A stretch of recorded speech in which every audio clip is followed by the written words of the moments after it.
Welcome back, everyone, to Sports Wrap-Up.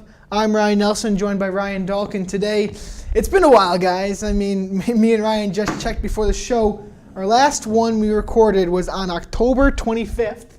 So it's been about 2 months or so since we've been talking to you about some of the professional sports out there, and what a way to get back. I mean, I always say it, but football's in season right now. They're getting to that playoffs. You know, baseball's off season heating up. Maybe Harper and Machado are going to sign soon.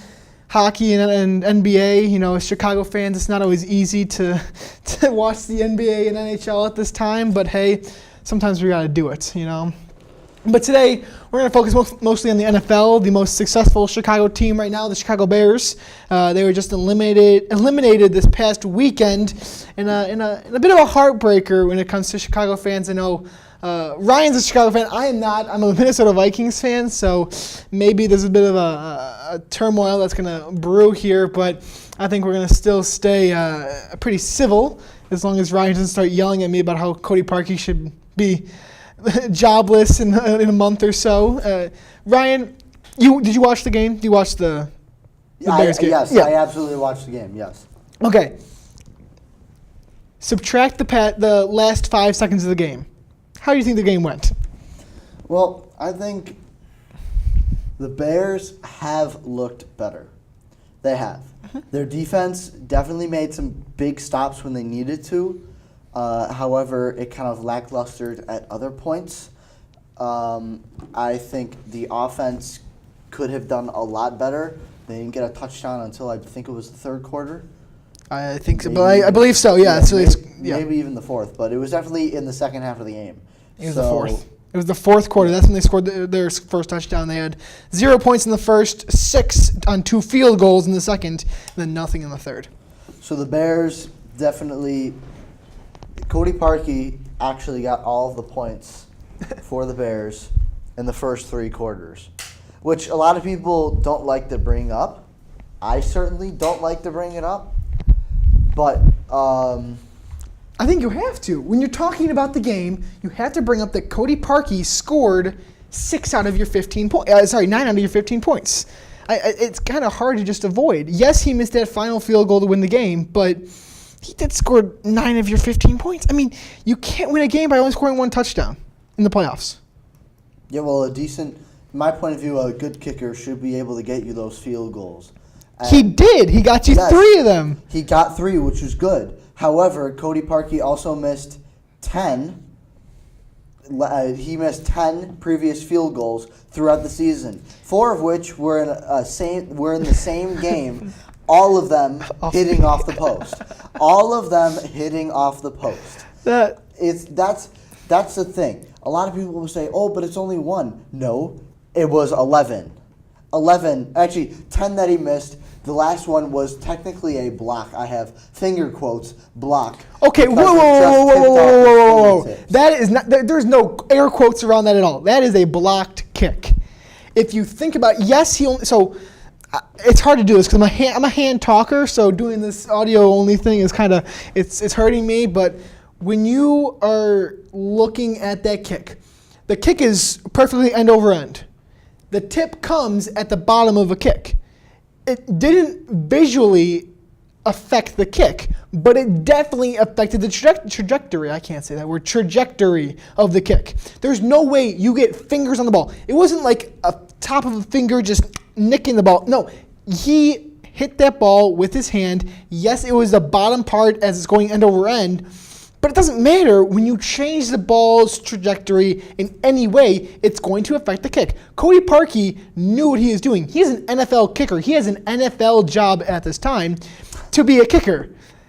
He knows what he's doing. He knew what he was doing with the wind patterns and everything that he's played in Chicago. He practices at Soldier Field. There's no way without that blocked kick, that kick is being missed, in my opinion. I mean, you said it would affect the trajectory. That's correct. Mm-hmm. But it went to the left, too. It did go to the left. It did. And so that's what I'm trying to say. I think Cody Parkey I think he overcompensated for the wind. I think that he thought the wind was blowing faster than it really was. If you listen to, was it Joe Buck who was broadcasting that game?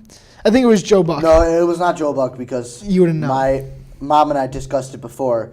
She was on Facebook like the last week, like with all of her mom friends and stuff, and talking. They were all complaining about last week's or the week before against the Vikings. That was Joe Buck. About Joe Buck. Joe Buck is a good broadcaster. Prove me wrong. He's a good, technically sound broadcaster. You know why we hate him as a Chicagoan? Because he's from St. Louis. That's why. Let's be honest. No one likes St. Louis. I want to put out a theory, okay? I mean, well, yeah. First of all, no one likes St. Louis. But, True. I mean, that's why the Rams left. Yeah, that's why the Rams left, and that's why I'm not going to get into the Chargers at all. But gosh, Los Angeles is full now. We they went from 0 teams to 2 teams within a couple years. Yeah. Gosh. Well, I don't know why they didn't stay in San Diego. They're basically in San Diego still, but with less fans. With less fans in a worse stadium, that's what the Chargers are. Gosh. If the Bears went from Chicago to Springfield, I would be so mad. Like, why? Did you know? Like the same thing. Philip Rivers still lives in San Diego. He drives the hour and a half he needs to because his family's in San Diego. Why is he going to move an hour north to Los Angeles? Because it's a bigger market? Not for his family. It doesn't. What's the move back? The move back? Yeah. Okay. It's like, hey, San Diego, I'm back. Well, the Raiders might move to San Diego because their stadium leases up, and now they have to move back to. They have to find a place to stay before Vegas is ready. California, what is going on? The Raiders, what is going on? Okay, John Gruden, what are you doing? Khalil Mack, Amari Cooper, San Diego. Amari Cooper was like silent in that game though against Philadelphia. Not to bring it back to the boring Bears loss, but Khalil Mack was kind of absent. No picks, no sacks, no tackles, no huge visible impact. Well, here's the thing. Khalil Mack doesn't have to have a clear impact. The thing about Khalil Mack is all he has to do is get the offensive line maybe to double team him, maybe triple team him. He's got guys like Eddie Goldman, Akeem Hicks, that down there in the also Leonard Floyd as well. Leonard Floyd got a sack. He was doing pretty good. There are other guys on the defensive line that Khalil Mack can get those lanes open for because all the offensive line are distracted by him.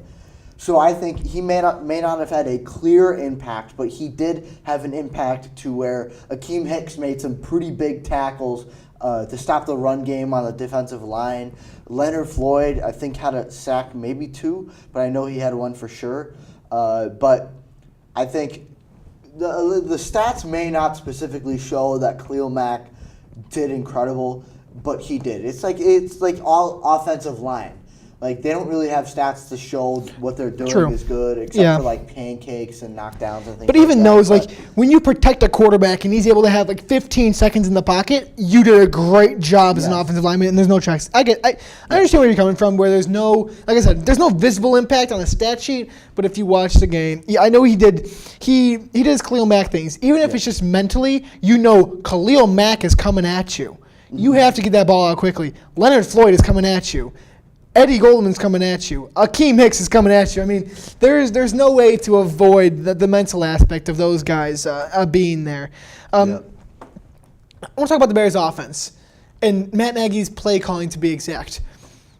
I didn't think it was as good as it could have been or should have been. Sorry, go ahead.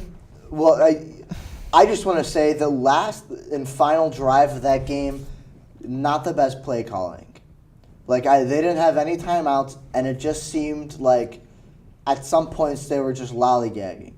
Like, I understand the last play where they ran the ball to Jordan Howard just to get in field goal range, but it felt like the pass before, Mitch Trubisky completely overthrew that ball, and I didn't know if he was doing that just to stop the clock or if he... Because it was way over his head. It was. There was no way it was going to him. But I just think it was kind of questionable.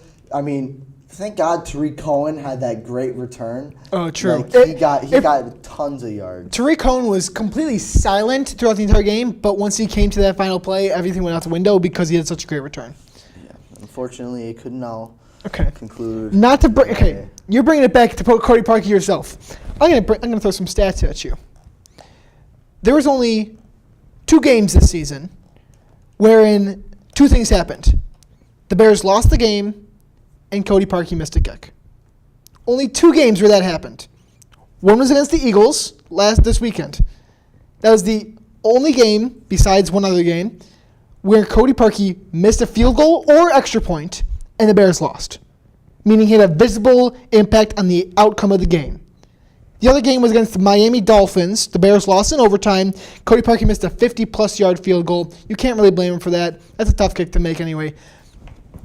One game when Cody Parkey missed a kick and the Bears lost. Okay, but still, you mentioned all those. Season. It didn't matter on the outcome of the game. The Lions game, the Bears crushed the Lions. It doesn't matter that they missed 6 kicks or 4 kicks and hit the upright on all those kicks in the game. It doesn't matter because the Bears won. At the end of the day, the reason the Bears are in the playoffs and the Vikings aren't and the 49ers aren't and the Cardinals aren't is because of the record.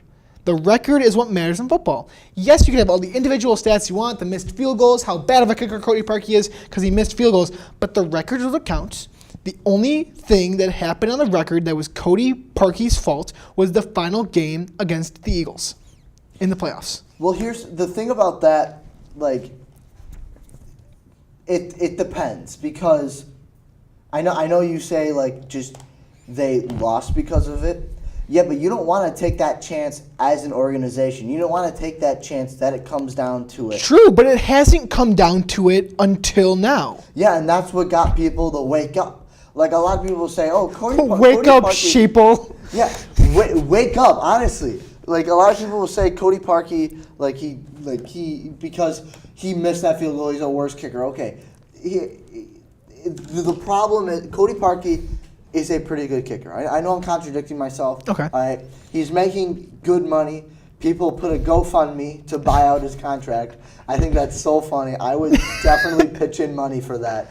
But I will definitely take away money from that. As a Vikings fan, I love the Bears fans struggling with a missed field goal in the playoffs to win the game because, Blair Walsh was a guy who was on the Vikings at one point, and he missed a 19-yarder, not a 43-yarder, a 19-yard field goal to lose us that playoff game. So when all the Bears fans are like, oh my gosh, how could Cody Parkey do this? You don't know the pain of it. I'm like, really? You're gonna tell me I don't know the pain of that? Here's the thing about the pain, though.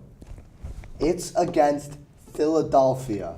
It was against Seattle. Is known. Okay. It was against Seattle when the Vikings did it. Philadelphia is known for their terrible fans. True. Okay. Like what? Not in the new stadium, but in the old stadium that Philadelphia had. Right. They had a courthouse in the stadium so that it was cheaper to send the fans there to get charged rather than to an actual courthouse. My dad was in a game out in Philadelphia. Someone threatened to throw him off the balcony for wearing a Bears uniform. Okay, Philadelphia has the worst fans. It's an aggressive fan base. Like people in Philadelphia, I believe they went out and bought Cody Parkey jerseys. They bought Cody Parkey jerseys. You know what they released? They released the highest selling jerseys. Cody Parkey's going to be up there next year. Oh my goodness.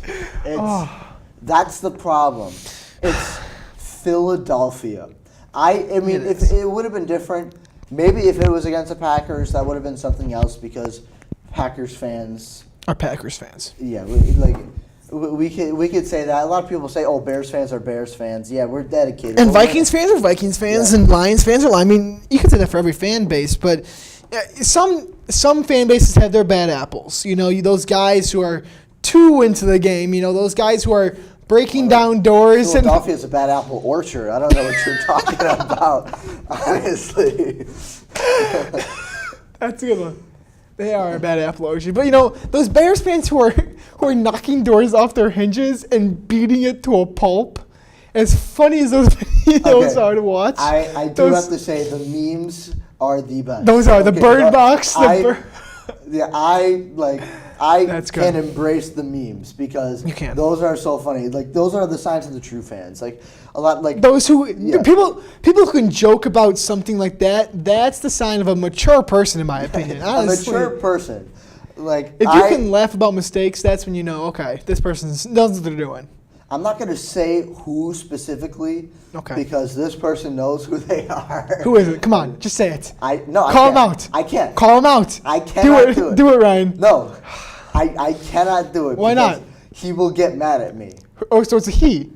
Yes, he is in the school. Okay, he's in the school. He's, right, currently in the school? Okay, I'm not going to say anymore. But he was so mad at the loss that he punched a wall. Okay, he punched the wall, and he had... Who is it? Come on, you gotta say it now. I cannot say it. You gotta say it. I cannot elaborate Come on, our 50 viewers want to know this, Ryan. No. Yes, they do. I can't. Can you type it out for me? Later, okay? I'll type it out for you. But I do. He has scars, but he was just so dedicated. I was very dedicated. For me, I thought that I was going to.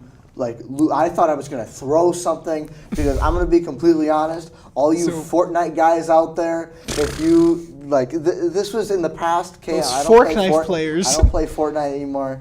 Anymore? You're not a real Fortnite player, Ryan? Okay, Come on. I'm truly not. But if I got mad... Do you not floss on your haters? Okay. Jeez. Okay, Ninja, stop it. All right.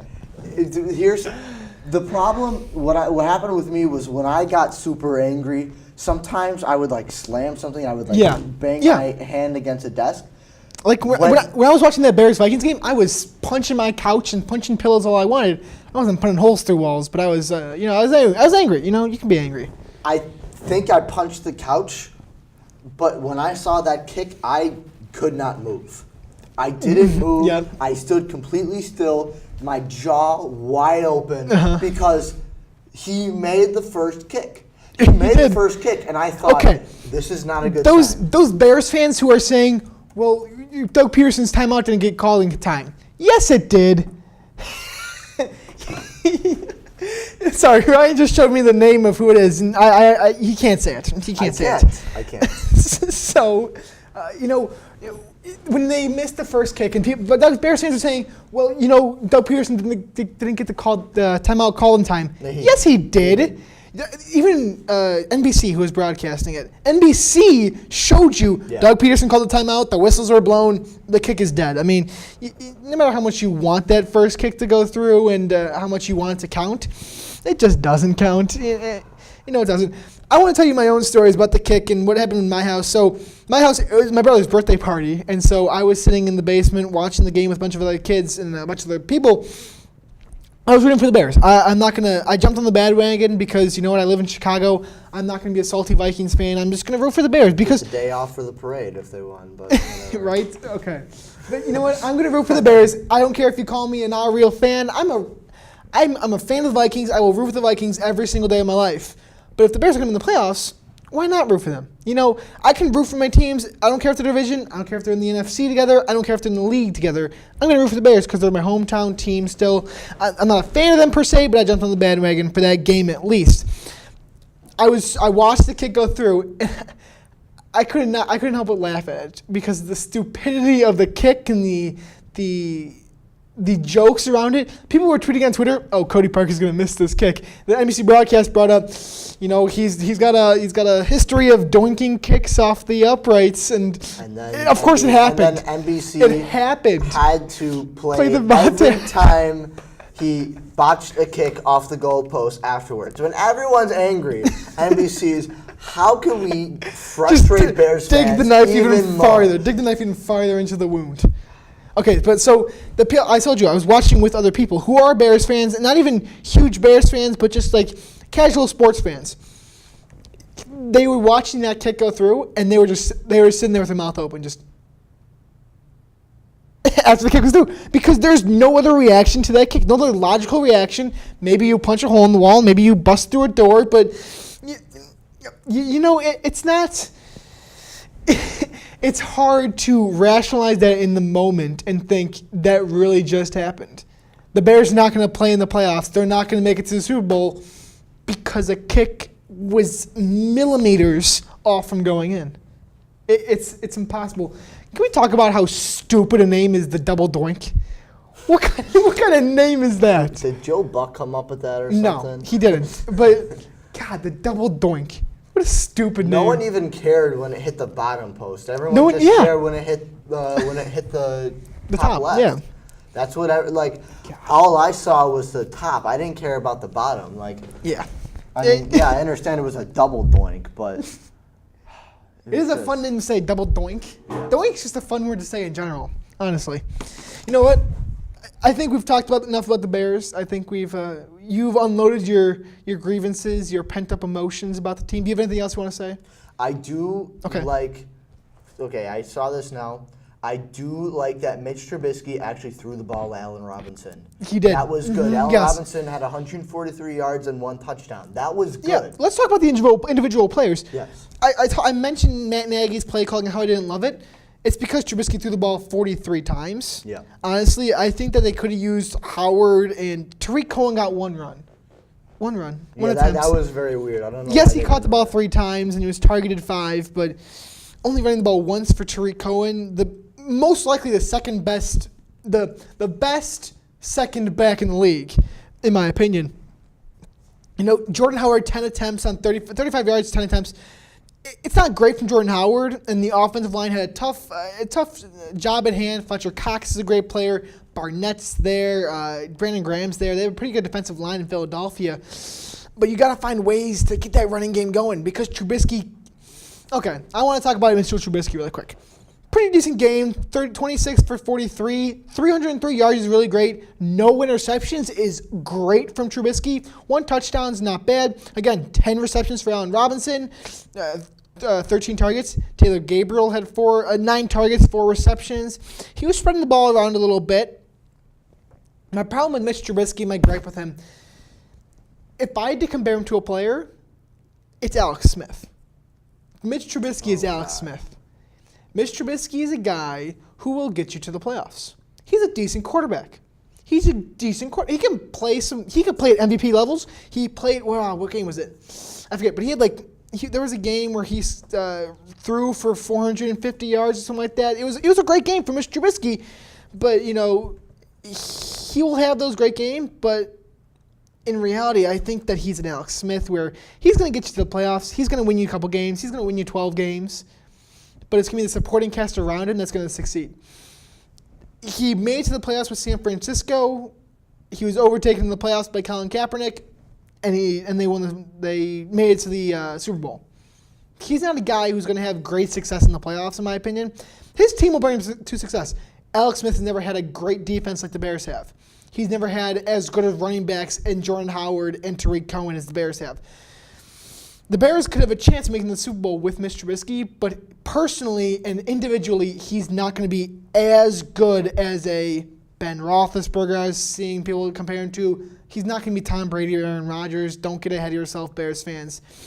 He's going to be an Alex Smith. He's going to be a decent quarterback, but he's not going to do great. Yeah, and I don't think – I kind of agree. I think Mitch Trubisky has potential to be a good quarterback. I don't think he's going to be – incredible. Like, he's not the next Aaron Rodgers or Tom Brady. Oh, he's definitely not going to be the next Tom Brady because he was picked 2nd overall, traded up for him. Very true. Still, I don't know. Who did we trade it up for? I don't remember. They were definitely not going to pick Mitch Trubisky. It was San Francisco. And, yeah, they weren't. Yeah, no, honestly, they needed a quarterback, but I don't think they were – I think they were smart enough to realize Mitch Trubisky's not a 2nd overall pick kind of guy. I mean, he's not been bad. He has overcome my expectations of him. I expected him to be a kind of quarterback at best, a 20th to 25th percentile quarterback. But he has performed pretty highly. I mean, 3,223 passing yards, 24 touchdowns to 12 interceptions. He's going to be a guy who's going to rely on not throwing interceptions. That's how he's going to make his money in the league. If you don't throw interceptions, you will make some money. Tyrod Taylor, not a great quarterback, but he doesn't throw interceptions, so he makes a lot of money. So I think Trubisky is going to be a guy who, if put in the right position with the right people, which I think he is in the Bears. I think Matt Nagy is a great offensive coach and a great quarterback coach, first of all. I think he's got great running backs. He's got a good offensive line. Honestly, underrated offensive line right there in Chicago. Great defense around him. Pretty good targets on the outside. He's going to be a guy who just needs to somehow find a way to overcome some of the individual downfalls that he has. Because he knows he's not perfect. He needs to get on the outside. He needs to use his feet more. He killed the Vikings with his feet. I was at that game in Chicago when he played the Vikings. Only reason the Bears won that game is because Trubisky scrambled out of the pocket. On third down especially, he knew when to do it and he knew how to do it. And so, Trubisky in general, the one game was against the Bucs, by the way, where he threw for 350 yards and 6 touchdowns. Oh, with yeah, a 1-5 Tampa Bay with no defense. Yeah. But sometimes you gotta pad those stats in some of those bad games. But if you look at the first 3 games of the season before Tampa Bay, 171 passing yards against Green Bay. He's basically still a rookie then. We don't like to talk about the Green Bay game. Seattle, 2 touchdowns, 200 yards, 2 picks though. 220 passing yards, no touchdowns, and 1 pick versus Arizona. But he really started to heat up at the middle of the year. The Tampa Bay game, Miami, 316 yards, 333 yards against New England. Those are pretty good games. He went to a downfall again, 220, 135 passing yards. Great game against Detroit. And then he had a bit of a downfall, and he started to settle into a range where I think he is. I think he's a 250-yard passing guy, 1 touchdown, no interceptions. That's who I think Mr. Trubisky is, the way he played against San Francisco. Not a great player, but not a bad player by any means. There's a reason he was picked 2nd overall. I mean, there was a reason that. Sorry, I kind of went on a bit of a tangent here, but Trubisky, to sum it up, Alex Smith. Not a great player, not a bad player by any means. Will get paid in the league, will lead you to the playoffs, could lead you to a playoffs with a good supporting cast. Well, here's the thing also. Mitch Trubisky was only in his 2nd year. Yes, that is true. Yeah, that is true. This is his 2nd year. This was the first time. Actually, no, he was hurt for a couple of games. This was the first season where he started the first game.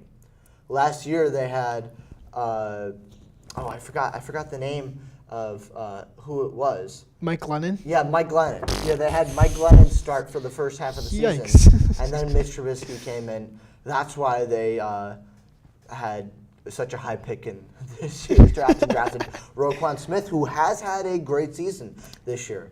He, a rookie. Yeah, he's the reason I went when it comes to Roquan Smith, I still don't think he's as good as Bears fans think he's going to be.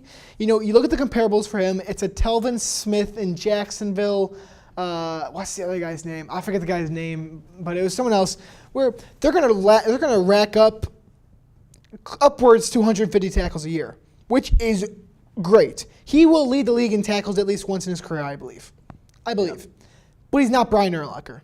He's not Dick Butkus. He's not these kind of guys. He is a good linebacker who will rack up tackles, who might get in the backfield a little bit for some sacks, might get us a couple picks here and there, but he's not a Brian Urlacher kind of guy. He's not a bruiser.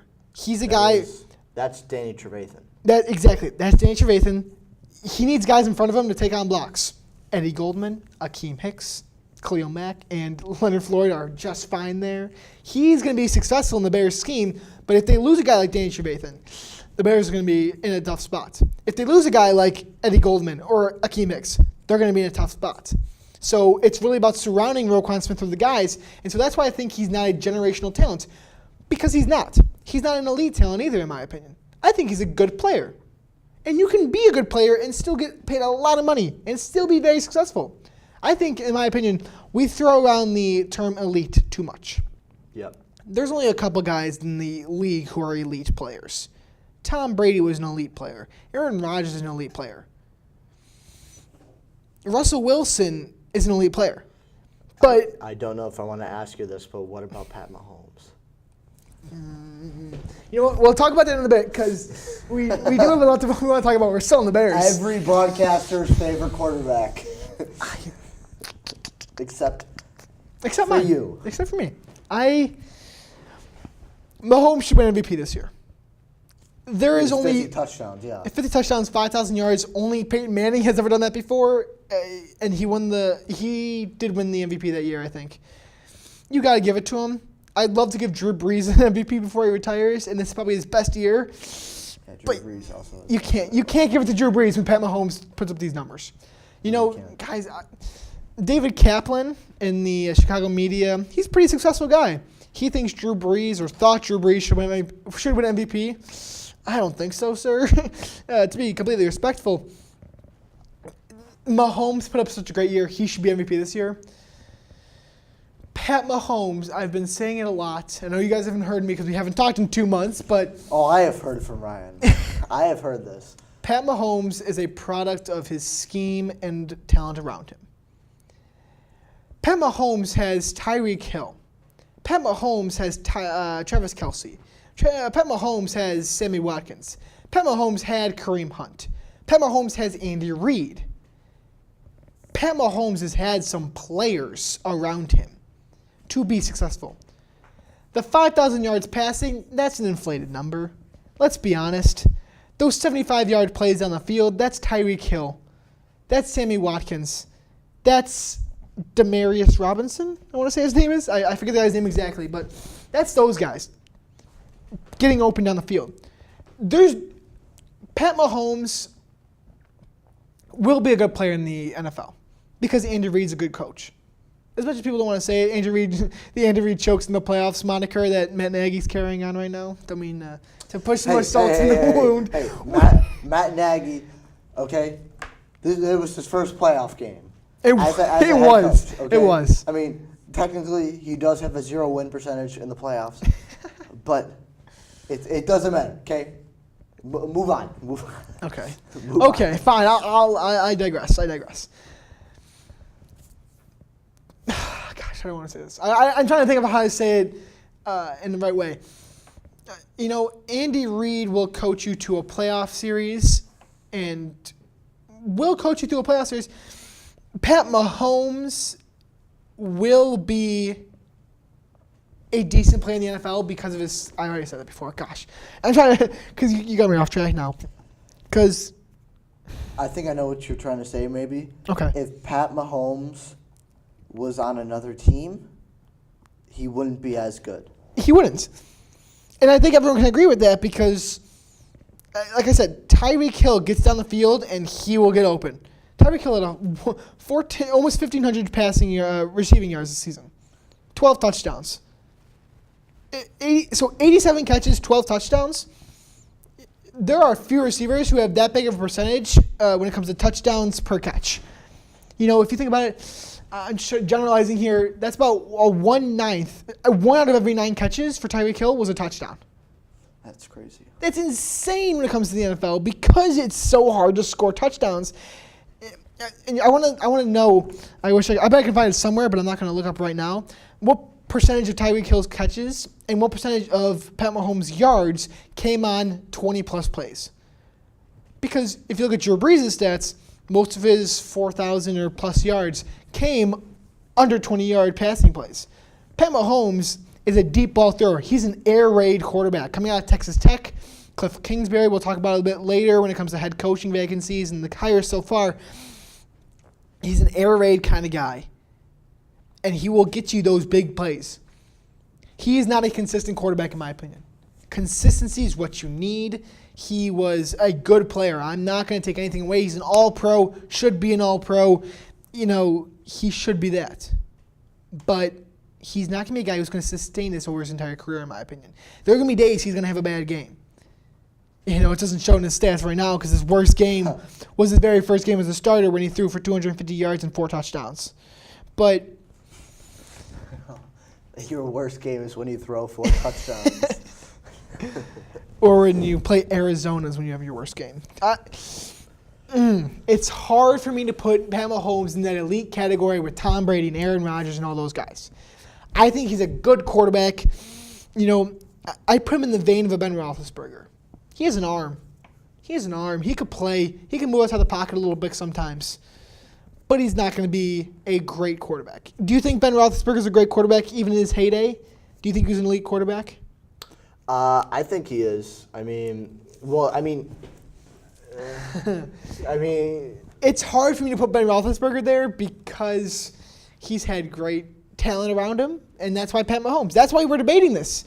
Because Pat Mahomes and Ben Roethlisberger are the same people. Again, I think if you put Pat Mahomes in a different organization, I think it would be different. But Ben Roethlisberger, he's got Antonio Brown to throw the ball to. Mm-hmm. And he also had Le'Veon Bell, but then he has James Conner. True. Who, again, Don't bring it up. Don't bring it up. No. he racked me up tons of fantasy points. Thank you for the trade for Zach Ertz, who I am know- happy with Zach Ertz. Okay. Zach Ertz is a great player for me, Ryan. How dare you insult Zach Ertz like that? I'm not insulting him. I had tight end trouble the entire year. Exactly. Because you gave me David Njoku. Njoku. Yeah, he got like 2 points for like literally I think like 15 games that he played. So It wasn't very good. And the games that I sat him, he did get very good points. But moving on from that, Let's start here. How'd you do in fantasy this year? I didn't even check. I lost in the first round of the playoffs. Yeah, because- I didn't make the playoffs. I had injury trouble, quarterback trouble. Yeah, I started Dak Prescott over Kirk Cousins. I had Matt Stafford and Derek Carr as my 2 quarterbacks. You eventually gave me Derek Carr. I for gave- the I wanna- Jaguars defense. for the and Jaguars- I dropped Derek Carr the next week. And 'cause Jaguars defense went off the second half of the year. Ryan has a quick trigger when it comes to fantasy, and you got to take advantage of that sometimes. yeah, well, I got James Conner, so. True. Anyway. I thought Le'Veon was coming back, okay? Can't blame me. Well, he was too busy taking his vacation out in the Florida beaches. Okay. so he's coming back next year, but maybe not for the Steelers. You know what? Okay, fine. We talked about Pat Mahomes this week. This week's game against the Colts, NBC game, 3:30 on Saturday. Colts at the Chiefs. How do you think this plays out? Do you think Andy Reid performs well in the playoffs this year, or do you think the Colts are just too hot right now? What are your thoughts on the predictions when it comes to the Colts and Chiefs? Well, I think with the Chiefs, they had a great start to the season, like a great start. But then they lost Kareem Hunt. And I'm not saying that they did terrible without Kareem Hunt. It's just they had to pass a little more because the running game wasn't as strong as it was. Yeah. So I think their second half of the season wasn't as good as the first half of the season. But the Colts, on the other hand, have so much momentum coming into this game. They came in off of a big win against the Texans, 21-17. It was a blowout for most of the game. Like you could tell, Texans. It was actually 21-7. You added a 17 in there. Oh, I did. Sorry, Yeah. 21-7. I thought I said 7. Oh, sorry. Anyways, yeah, it was a blowout. It was a It makes blowout. it even more. Of It was a blowout. But I was watching that game. The Texans looked out of it. The Colts had all the momentum in that game, and they will continue to have that momentum going into this game. I think the Colts are going to come out with a win. It's going to be very close, but just because I think Pat Mahomes is going to get playoff pressure. Okay? And he's going to try and throw the ball to Tyreek Hill all the time, and the Colts defense is going to be there to stop them. I make that prediction. Boom! I think it's going to be a high-scoring game. Damn. High-scoring game. I'm calling it maybe 24-21 Colts. Okay, just to give you some stats, without Kareem Hunt, the Chiefs went 2 for 2. They beat the Ravens in a close game, lost to the Chargers and Seahawks in close games, and killed the Raiders, but the Raiders are the Raiders. Okay, well, we don't need to talk about the Raiders. Exactly. Raiders. My predictions for this game, I believe the score comes out to be. I'm not gonna tell you who wins yet. I'm gonna leave a little suspense. Gotta lead the viewers on a little bit. Just get them watch a little bit more. I think the final score is 35-31, and I believe that Andy Reid and the Kansas City Chiefs are watching the Super Bowl at home because the Colts are gonna win this game. I think Kansas City's defense is going to be the death of them. Andrew Luck is the hottest quarterback in the league right now. Yeah. Frank Reich is the hottest coach in the league right now. Marlon Mack is the hottest running back in the league right now. T.Y. Hilton is a killer on the outside. And the Kansas City Chiefs have zero answers. Do the Colts have any answers for Pat Mahomes and the Kansas City offense on defense? Not really, no. But what's going to come down to it is Kansas City's lack of running game. They rank 16th in rushing this year, and that's with Kareem Hunt for the majority of the year. without Kareem Hunt, they've been unsuccessful on the run. Darius Leonard, the no names that Colts have on the defensive line have been pretty good. The linebacking core has been young, and it's been decent. The Colts are going to slow down Kansas City run game. Andy Reid's going to have to throw the ball a lot more. Pat Mahomes is going to throw the ball a lot more. His first playoff game, Pat Mahomes is not going to be as sharp as he is during the regular season. We saw Trubisky in a pretty decent game, but still missed a few big passes at points. Pat Mahomes is going to do that this game. Playing from Texas Tech as well, didn't have many big bowl games there, many high-pressure games there. I think Pat Mahomes comes out pretty flat when it comes to this game. I think the Colts walk out of Arrowhead with a win this weekend. Maybe we're gonna be walking into Sunday into Monday with a big egg on our face, but I think that the Colts beat the Kansas City Chiefs. I think so as well. The Colts are a hot team right now. I mean, the record doesn't show it, but a lot of you guys that know, what was it? I think like the past 11 games are 10-1. Something stupid like that. Yeah. No, yeah. So Actually, they started off in the regular season. Yep, that's the what 10 that was games, it. They were 9-1. Yeah. Because they were 1-5 to start the yeah, season. 1-5. Yeah. Gosh. So they are on a hot streak right They now, are. and because they just won that big playoff game Yep. last weekend, I think they're gonna come out really strong. Mm-hmm. But the one game I'm looking at right now that's going to be a good one is the Rams and Cowboys. I think that's going to be a really Now, good game. please prove me wrong. The Cowboys are not this good. No, they're not. They're not. I am so Oh my excited. gosh. I'm so excited to see the Cowboys memes because the Cowboys Oh, memes yes. are so much better than the Bears. Because the Cowboys fan base may challenge Philadelphia's for one of the most arrogant fan bases in the league. Oh my goodness. Okay, are we picking the Rams? I'm picking the Rams. I'm picking the Rams as well. You know, they're 0-5 in the divisional round since Super Bowl. What is that? Super Bowl 30 is NFL Cowboy show. NFL stats. Jason Garrett's a clapper on the sidelines, but I think he's a decent coach. I honestly think that Jason Garrett. Jason He Garrett has a meme for everything the Cowboys do. Jason Garrett's not that bad of a coach, but you know what? He's not a great coach. Dak Prescott's not a great player. Ezekiel Elliott's a great player. As a great running back. Receivers are almost non-existent. Amari Cooper's good, but still, he was not great last week against the what team did they play last week? The Seahawks. The Seahawks. Like I said, the Seahawks. The defense is what carried them, and the Rams' offense, even without Cooper Kupp, are going to be good. Todd Gurley's going to get the ball a lot more than I think. If he's fully healthy, he's going to get the ball a lot, and the Rams are going to win some games. So I think the Rams come out on top against the Cowboys.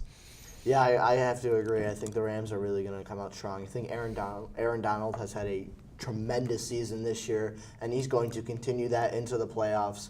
He's going to come out strong, put some pressure on Jared Goff. I'm sorry, no, I'm joking.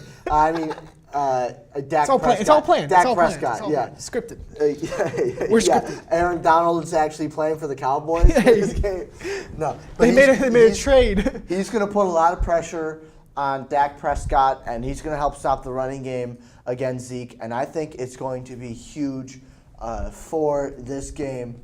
And I think the Rams are really they're going to come out strong. They're going to run the ball with Todd Gurley, and I think the Rams are going to come out top. I think I'm going to call it around. I'm going to say 21-10. That's my score. That's a pretty decent score, honestly. I think it's going to be.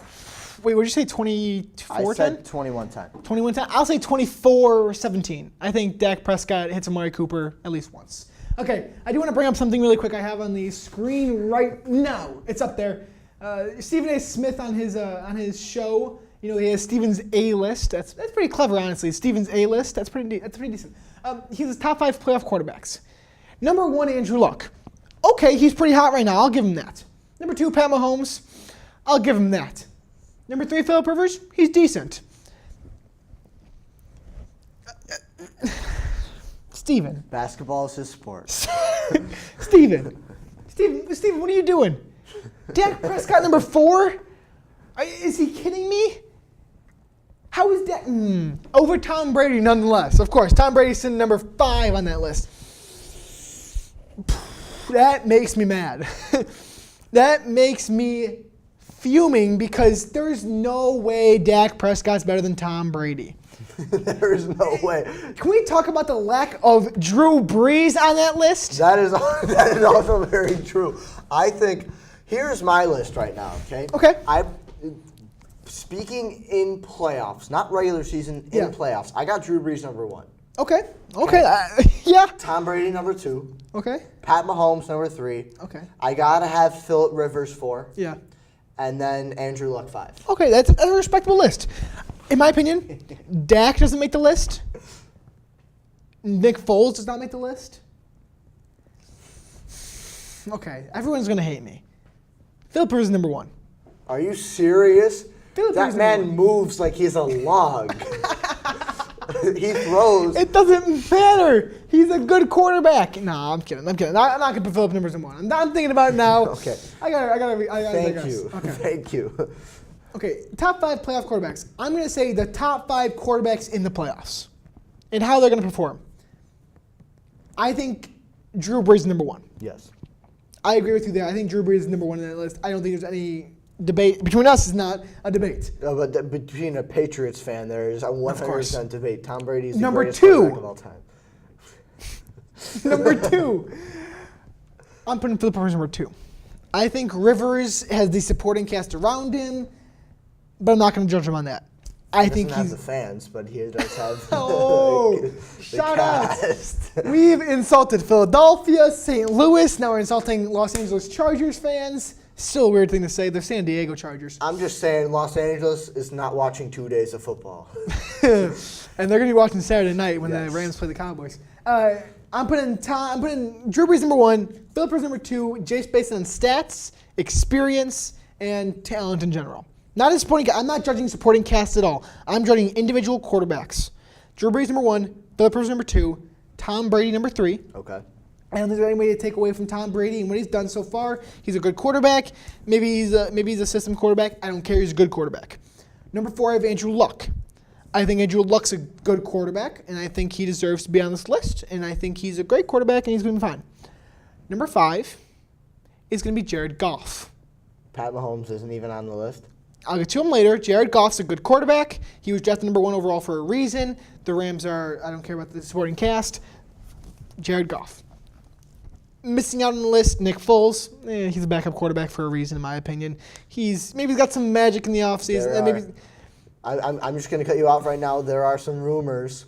I don't know if this is for sure, but there are some rumors that the Eagles are going to trade Nick Foles to try and get that top draft pick. For what? To get Nick Bosa? Get out of here. Get out of here. I saw it pop up on my iPad. You're stupid. If you're Arizona. It's probably written by Stephen A. Smith. So. Oh, wow. Woo! Ryan coming out calling out everyone. Okay. Nick Foles does not make the list because he's a backup. Dak Prescott does not make the list because he's not that great. Pat Mahomes, I told you I don't like him that much. I don't think he's that great of a quarterback.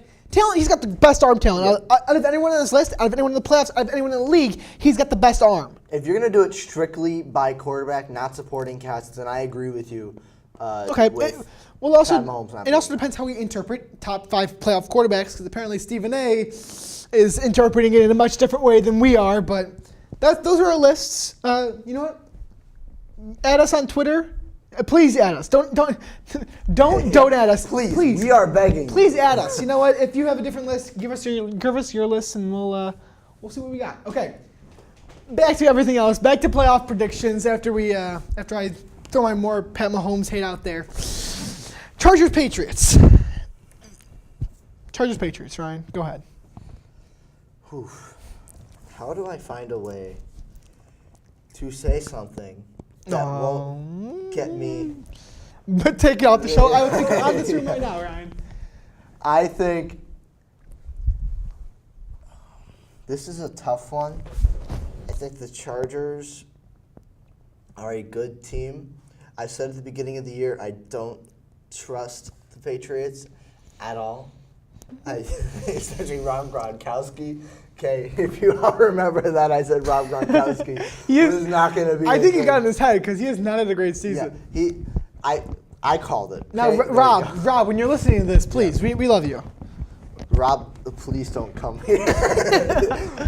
Rob is a 6'6", not 300 pound, but 250 I will pound killer. hurt my neck looking up to you, Rob. Anyways, I think it's going to be a very close game. I do like both offenses on both teams. It's so hard for me to say. I think I just got to go playoff-wise. I think the Patriots do come out ahead. I think I'm going to say 21-17. Okay, that's not bad. I think this is very similar to the Colts-Chiefs games, where it's going to be on the offensive side of the ball. It's going to be the offenses that are going to perform well. I think it's going to be a 31-30 game. 31-30. It's going to be a one-point game, missed field goal at the very end with 2 seconds remaining. Ryan, don't do this to me, please. Stephen Gostkowski is going to line up and miss a field goal, and the Chargers are going to make the conference championships. And Stephen A. Smith is going to call him out saying Tom Brady's a terrible quarterback. I think the Chargers win this game because of their defense. I think they have not experience on the defense, but talent. Melvin Ingram's great. Joey Bosa's great. The secondary is underrated in my opinion. Phillip Rivers is a good quarterback. He's got some targets this year. Keenan Allen, Mike Williams, Hunter Henry. If we're still talking about Stephen A. Smith, that comment from Stephen A. Smith about Hunter Henry being a difference maker in the playoff game when he's has an ACL tear. Good job, Stephen A. Stay up to date. Yeah, stick to basketball. I want to see more debates with LeVar, please. Melvin Gordon's going to perform well. I think the Chargers come out on top just based solely on that defense outperforming the Patriots defense, just by a smidge. Final game of the night, Eagles-Saints. Well, it's not even a night game. It's a 3:40 game on a Sunday. The Eagles back in the same spot. They have exactly a week to prepare for this game. Saints and Eagles, Ryan. 42-10 Saints. The Saints are, in my mind, the best team in the league. Okay? They are the best team in the league. They are going to come out and completely, with happiness from me, demolish the Eagles. Okay, I will gladly watch a blowout. Something tells me Ryan's not thinking with his mind right here. He's thinking with his heart. I'm thinking with both right now. Okay. Drew Brees is going to come out strong. Okay. Okay, he's going to go out. He's going to get tons of touchdowns. They're going to run the ball, and they're going to be absolutely incredible in this game. I don't think the Eagles are going to come out strong. Okay. I think what I think is going to happen is Drew Brees is going to pass to Michael Thomas and get so many touchdowns through there. I think the Eagles are going to choke. Okay. They're not going to be able to stop Alvin Kamara. I am just saying this right now, 40-10 Saints. Okay. Let me paint you a picture before I give you my predictions. It's January 14th, 2018. The New Orleans Saints are in the playoffs for another year in a row. They are heading to Minnesota to play the Minnesota Vikings in the divisional round of the playoffs. The game ends with a pass to one Stephon Diggs as Marcus Williams goes diving under him. And Stephon Diggs Vikings fan takes it to the house for the touchdown and the win. That's the last time the Saints were in the divisional round of the playoffs. That's a tough loss to come back from. Okay, here's the thing. The Saints have, in my mind, they have the strongest team that they have ever had. And they have the same team they had last year, who lost embarrassingly in this playoff game. And that's why this year, the Philadelphia Eagles are going to lose to the Saints. Oh. Come on. God. I'm not crazy, guys. Get out of here. I'm not crazy. It's stupid to think the Saints are going to lose this game. The Saints were up 17-0 in that Vikings game. They had a 24-23 lead with 25 seconds left, and a fluke play by the Vikings is what won that game. I will call it myself a fluke because I think it is a fluke. Marcus Williams should have made that tackle 9 times out of 10. 100%. The one time he doesn't make that is in the biggest game of his life. The Saints are going to win this game. They have a talented roster. The Eagles' lineup's depleted with talent. No running backs on that team. Nick Foles is going to simmer down simmer down, Nick. He's not going to be that good. Defense is going to be decent, but the Saints are going to come out on top. They're in their home building. Drew Brees is electric and unstoppable in his building. Their defense is having a bit of a resurgence as of late. Not a great start to the season, but a good ending. I think the Saints come out handsomely on top. Let's say 27-9. I think 3 field goals from the Eagles as the Saints red zone defense is going to be stellar. 27-9 Saints. Well, I have more of a blowout than you. True, you do, but 42-10. I think that's your heart talking right there. Well, I mean, it's every Bears fan's True. heart. I have always really liked the Saints. I'm going to say this right now. I got the Saints going to the Super Bowl. Ooh, that's some big stuff right there. So let's think. I have the Rams versus Saints in the next round then. Yes. I don't like the Rams without Cooper Kupp that much. So I think I'm going to take the Saints as well going to the Super Bowl. In the AFC, who do you have? Colts. You have the Colts going to the Super Bowl in the AFC. Colts beating the Patriots. I think I have the Chargers. Do I have the Chargers? I have the Chargers winning, right? I want to see the Chargers make the Super Bowl, and that's where they are. The Chargers are going to make the Super Bowl over the Saints. I think the Saints' luck is going to die off. Get it? Saints' luck? Come on. You know that was good. Andrew Luck. Okay. Chargers versus Saints. I think the two most talented rosters in the league. I think the Saints win. I think that they have experience in the playoffs. They have receiver depth. They have two great running backs. Drew Brees, generational talent. Offensive line, stellar. Defense is going to make as good of a push as they can. I think that the Saints win it all. I just want to say, Drew Brees had 32 touchdowns and only 5 interceptions. That's stupid. That's so good. Alvin Kamara had 14 touchdowns as well. Oh my gosh. Michael Thomas had 9, which seems small compared to that. But still, like, Drew Brees has just had an incredible year. And the Saints are just insane, which is why I have them winning the Super Bowl as well. I have the Saints and Colts in the Super Bowl, but I just think the Saints have more experience. They have a better roster, and I don't think the Colts can really come in and win all of these games in a row. You know, when it comes to experience, Sean Payton's the guy that comes to mind, the head coach. This guy's been in the Super Bowl before. He's won the Super Bowl before. I think this is the guy with experience who's going to make it to the Super Bowl and win it all. And that's why both of us have the Saints winning it all. You know, some head coaches that do not have experience are the ones who are just signed by some teams. Let's talk about some of those head coaches that were just signed. Do you like the transition right there? I do. I thought that was pretty decent. Let's talk about some head coaches. Let's first start with the first alphabetical, Arizona Cardinals. They fire Steve Wilkes after 1 year removed from Bruce Arians. In my opinion, the reason they fired Steve Wilkes is because he's not the guy they wanted. Bruce Arians retired. They didn't fire the coach. They didn't want to lose their head coach in Bruce Arians. They hired Steve Wilkes as a stopgap, 1 year kind of guy. Yes, it's not fair to him to do that, but I think that they had to. They hired Cliff Kingsbury. He's an interesting hire for me. He comes out of Texas Tech, is the former head coach of Texas Tech, taught Pat Mahomes how to play football. He moves on to USC as the offensive coordinator. He doesn't play a dime or get a dime from them because he heads to the NFL now. I think he's going to bring an interesting dynamic to the Arizona Cardinals that they haven't had.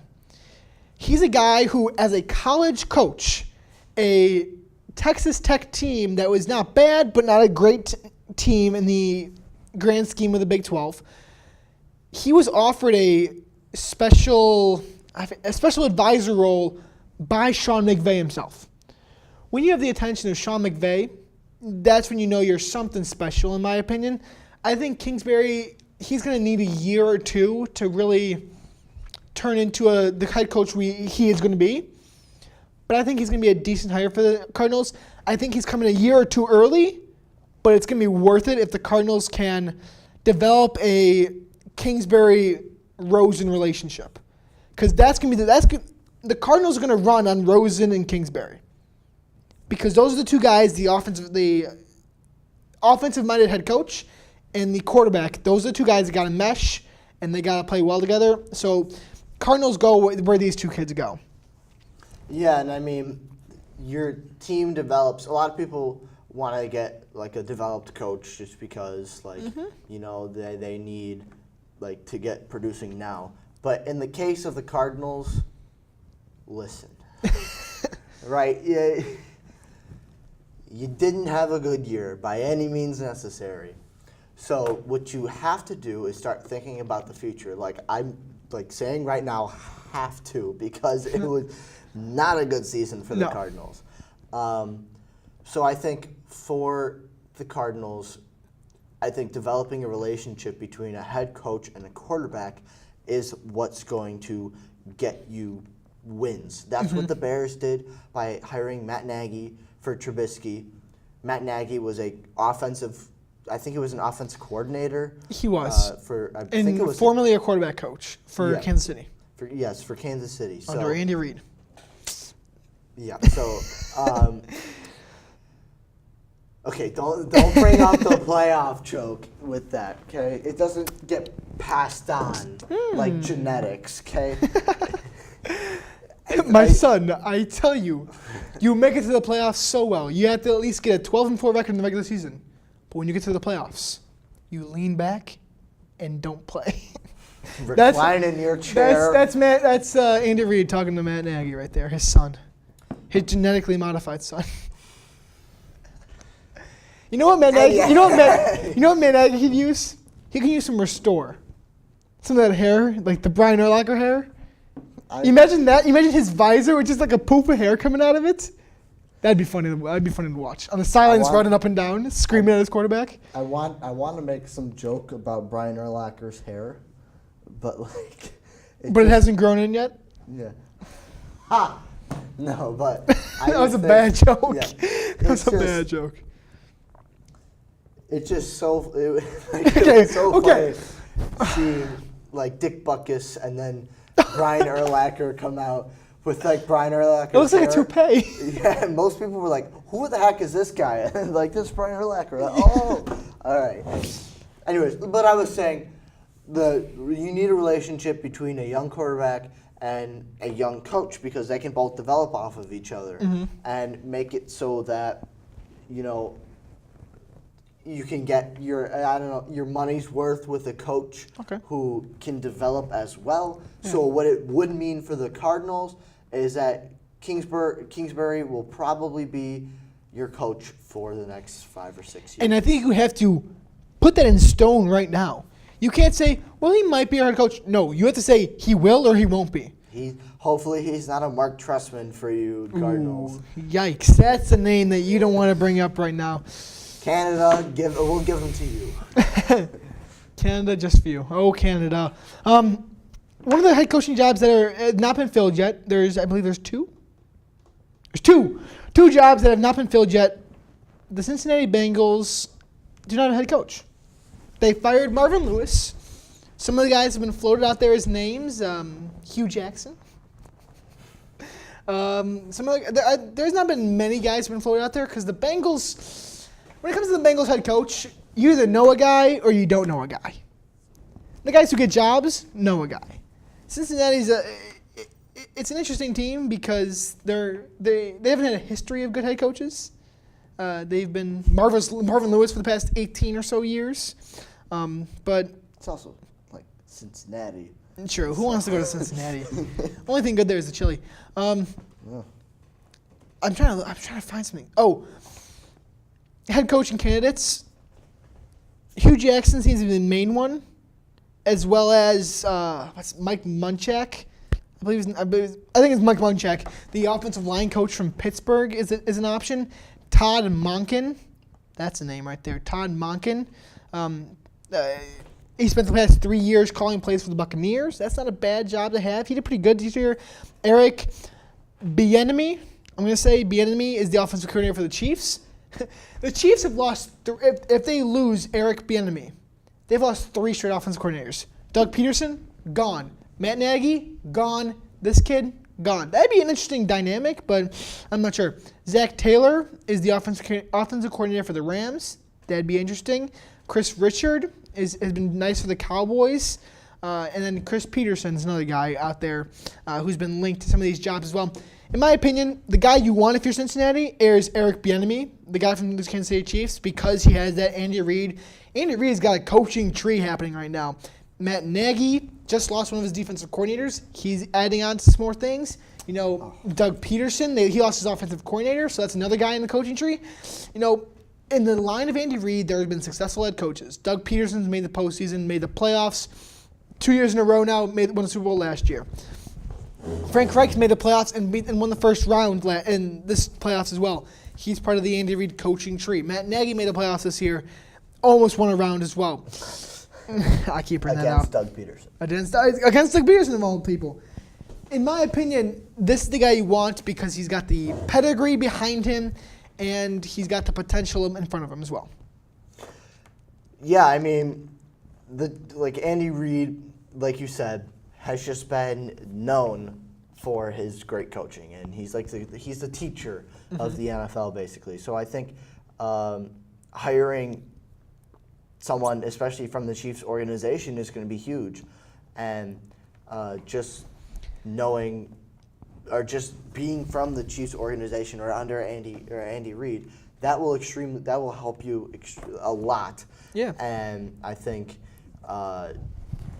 they should hire him, but it's also again the game of knows. True. Who do you know? Mm-hmm. Who is someone that Hugh Jackson knows some people. Yeah, Hugh Jackson does. Yikes. So if you look at the history of Eric, he coached in Colorado out of the NFL in 10 years or so. Coached in Colorado, running backs coach. Went to UCLA, coached running backs there. Went to Minnesota Vikings, coached running backs Adrian Peterson for 5 years.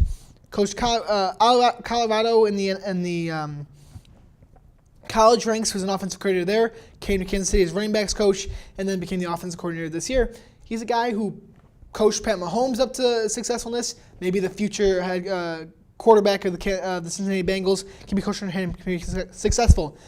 Cleveland Browns, not much I need to talk about here. Freddie Kitchens, the guy I wanted to become the next Minnesota offensive coordinator. He didn't. He stays in Cleveland. Head coach. This guy's got a great story. He's got great motivational skills. He's got great talent as an offensive coach. I think Freddie Kitchens is a great hire for Cleveland. Yeah, and I think they should have him there, and it would be good for them. I think with Baker Mayfield, they definitely have a future, and then also Jarvis Landry as someone there. They came out actually. I remember they tied the first game and everyone went crazy, but then they ended up. What did they win? 7? They won 7 games in total. It's not bad.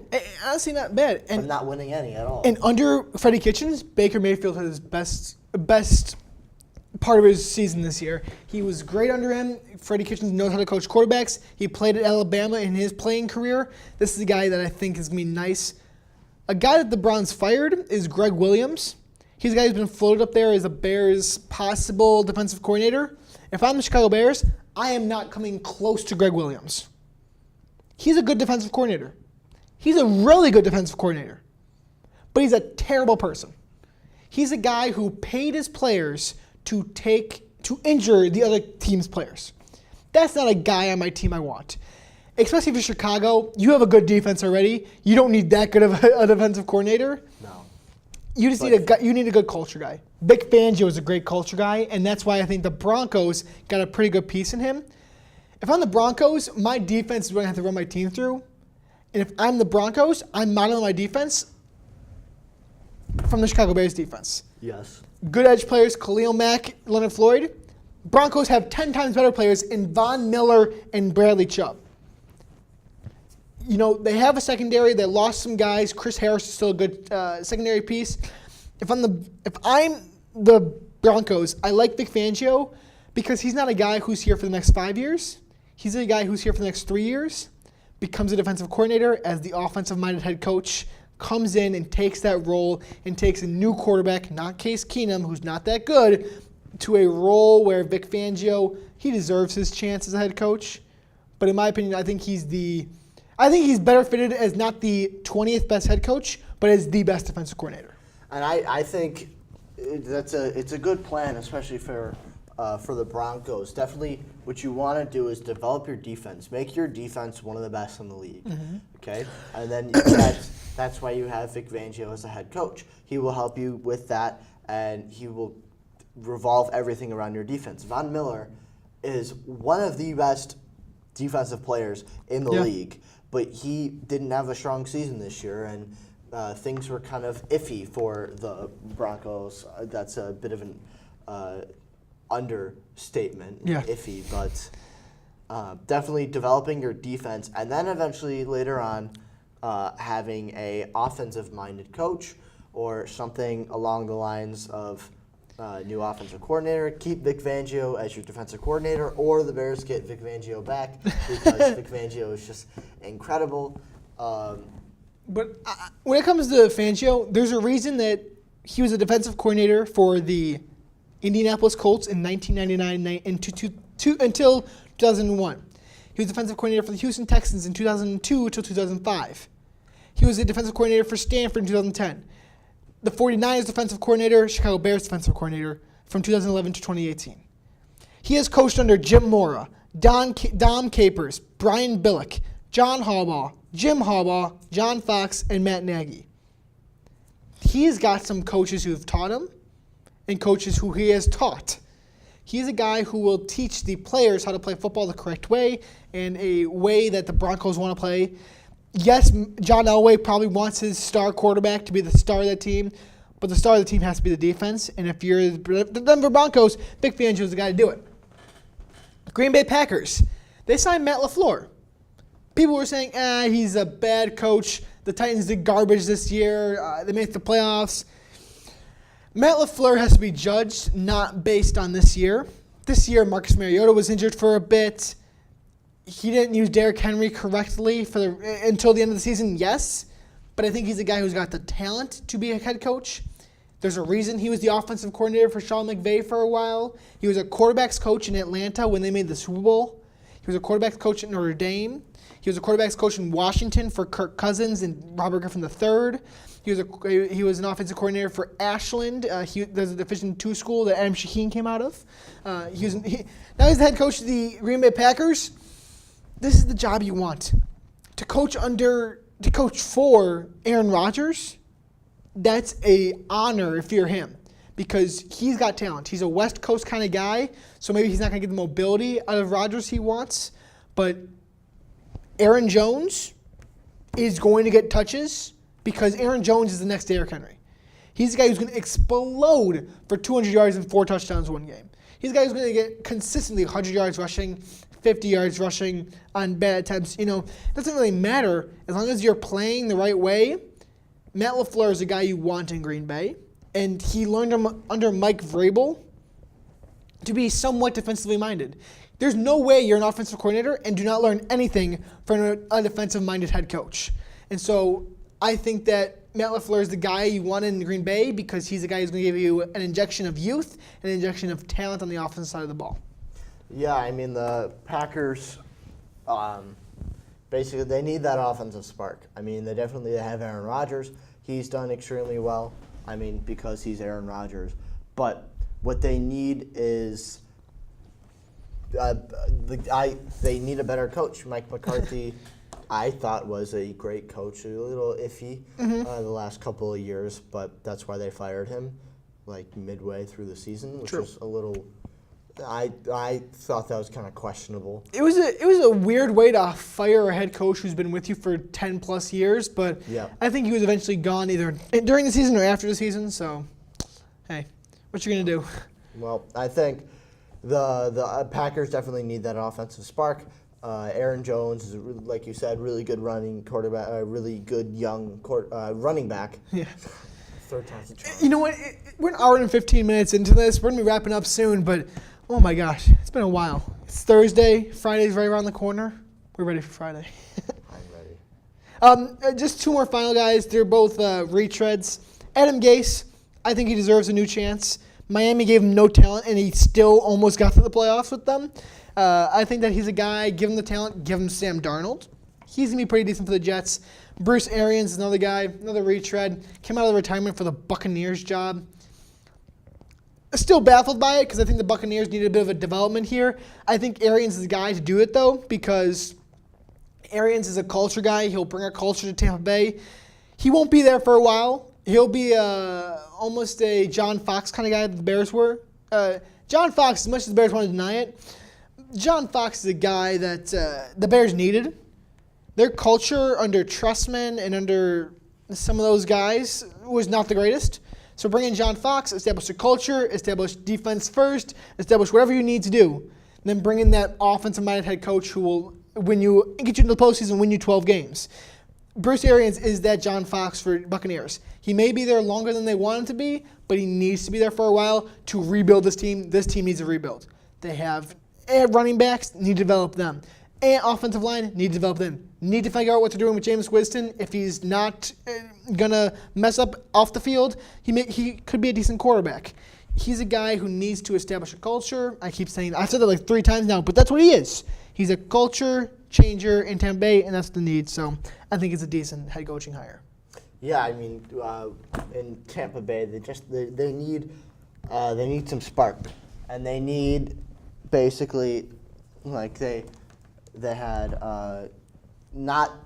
they had a good start to the season, like a really good start. Yeah, they did with Fitzmagic, but yeah. They need to develop themselves. So, like you said, their offensive line is not good at all. Their defense is very bad. That's why the Bears were able to score 6 touchdowns. Mitch Trubisky got 6 touchdowns in the first half. But Tampa Bay definitely needs like a reboot, like a hard reset. Yeah. And just get themselves Get those computer back terms into it. singing there. AP Computer Science. There we go. Okay, so it's nice to be back. Maybe it's been a little bit. We'll try to be more consistent in the second semester. We're both seniors now, so we're coming up on the finale of our career here at Notre Dame, and we're hoping to bring you guys some great content when it comes to the media crew. Media crew at Notre Dame. We have some basketball games coming up next week. Next week Tuesday. Next week Friday as well. We have a very busy weekend. Very busy weekend schedule when it comes to January. Some good basketball games you can tune in for. Ryan and I will be manning those broadcasts there. Hope you guys enjoyed listening to this. I know it was an hour, 16 minutes of hearing us ramble about different NFL topics, but I hope you guys enjoyed it. Have a great week or weekend, depending on when you are listening to this, and go Dons.